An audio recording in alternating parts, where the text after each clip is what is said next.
খুশির বাড়ি থেকে ৩৫ লাখ টাকার গহনা চুরি। বলিউডের বিতর্কিত অভিনেত্রী খুশি মুখার্জির বাড়ি থেকে ২৫ লাখ রুপি, যা বাংলাদেশি মুদ্রায় ৩৪,৮১,০০০ টাকা মূল্যের গহনা চুরি হয়েছে বলে অভিযোগ করেছেন এই অভিনেত্রী। বাড়ির পরিচারিকাই এই চুরির পেছনে রয়েছেন বলে সন্দেহ করা হচ্ছে, কারণ ঘটনার পর থেকে তিনি পলাতক। প্রাক্তন স্প্লিটসভিলা প্রতিযোগী খুশি মুখার্জি বলেন, নিজের বাড়ির ভেতরে যাকে বিশ্বাস করতাম সেই যদি এমন বিশ্বাসঘাতকতা করে সেটা খুবই হৃদয় বিদারক।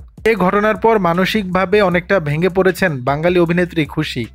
এই অভিনেত্রী জানিয়েছেন আইনগত কঠোর পদক্ষেপ নিয়েছেন, খুব শিগগিরই পুলিশ তদন্ত শুরু করবে।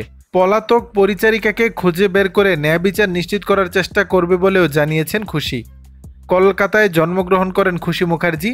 ২০১৩ সালে তামিল ভাষার অঞ্জল তুরাই সিনেমা দিয়ে অভিনয় জীবন শুরু করেন। দর্শক, বিষয়টি নিয়ে আপনাদের মতামত জানাবেন নিচের কমেন্ট বক্সে।